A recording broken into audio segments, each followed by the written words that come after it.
Assalamualaikum everyone. So today I'm going to show you how to do a beautiful sweet dish.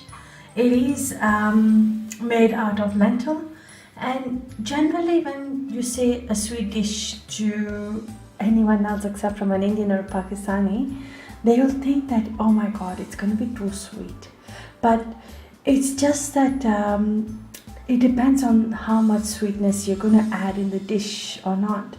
In my case, I'm going to be keeping a balance of it. I want to make sure that we can feel the taste of both the sweetness and the creaminess. Now, usually this dish is pretty heavy. People put in things like mawa, or they even put in or koya and cream. I'm going to go on a lighter version because, look, at the end of the day, you want to enjoy a certain dish, but you also want to look out for yourself.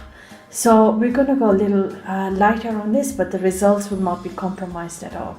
So I've got half a kilo of split chickpeas, which is also known as Channa Dal, and I had been soaking it overnight, so they have been soaked overnight. I've got a liter of milk that you can see, and I've also got some milk that I put in the bowl for the soaking of the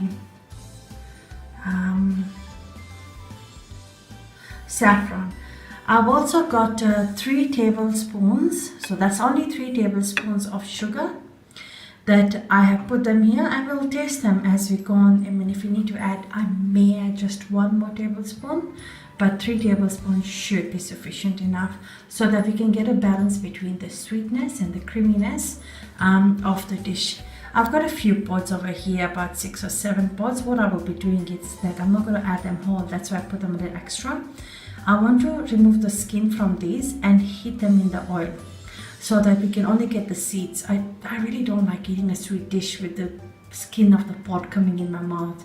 I'd rather have just the seeds that's just my preference. Some people like putting the whole thing in, but I personally prefer if my seeds are, if the green cardamom has been put aside from the skin, so you can only get the seeds of it. So let me get the seeds out, and then we'll go and fry them, and then we'll work on the next stage. So here you can see I've just opened up the green pods in the pan, and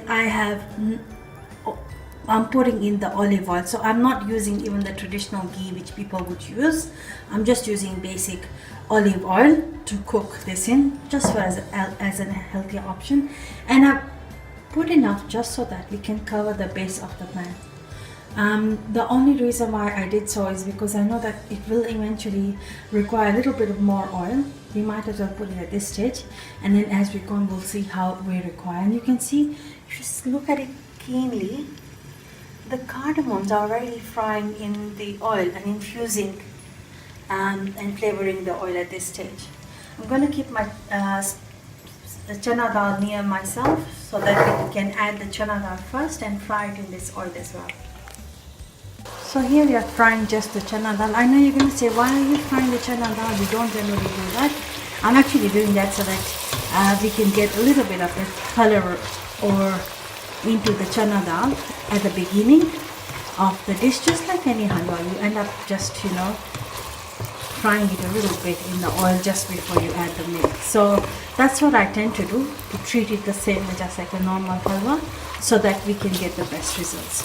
Just gonna let it fry a little bit more and to drain out all the water before we add the milk in it. So it has been about 7 to 8 minutes that I have been frying my chana dal, and you can see that from pale yellow it comes a beautiful yellow.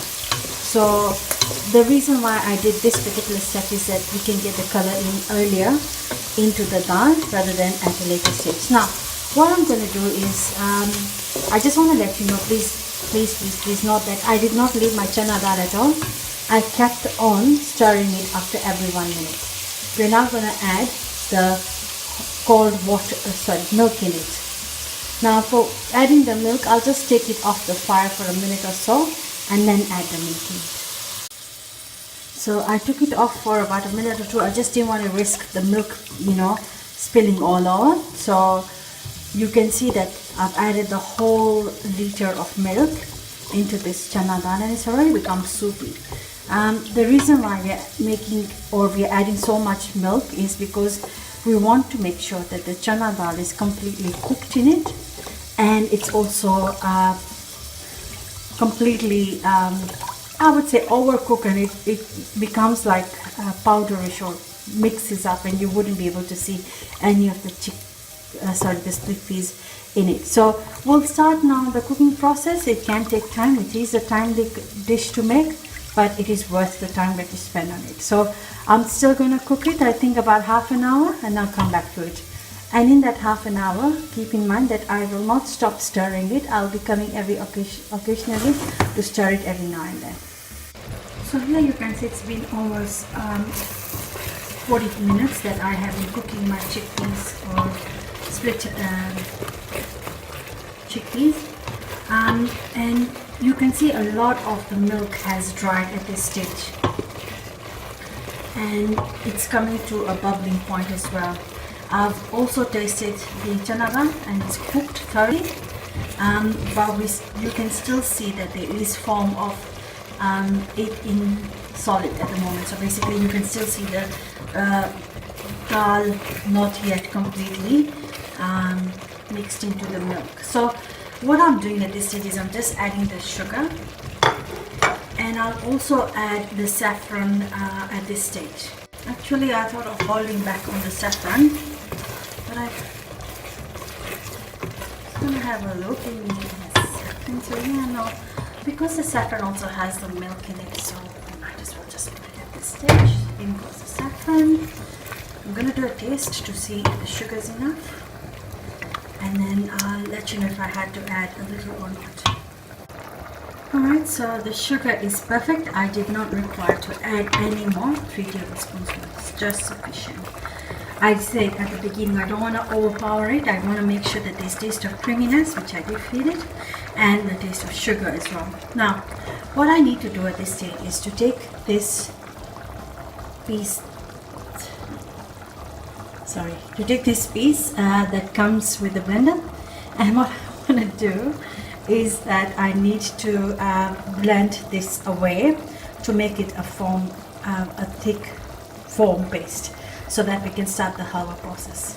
I'll now start blending the chickpeas at this stage, and we'll come back and put it back on fire. After blending, it has become a smooth paste like a halwa should be.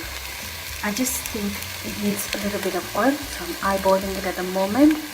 And what we're going to do is, this is where we need the muscle. We need to keep on frying this until all the oil comes back again. So I'll start mixing it and frying it now. At this stage I realized that my halwa was touching at the bottom of the pan a bit too much, and I realized that that pan will not be helpful at all. I need a thick bottom pan or a non-stick pan. So what I've done is that I've taken out my non-stick frying pan, and I shifted the halwa in there, and I added a little bit of milk to give this consistency, just so that we can continue to fry this halwa in the non-stick pan. So I'll now continue to fry this for you, and I'll show you what the end results should look like. And you can see that because we have taken a little bit of extra few steps at the beginning of the halwa, where we fried the halwa rather than not fried, you can see that even the bubbles that form and are taking it to the stage of the finalization of this halwa, it's not splattering everywhere.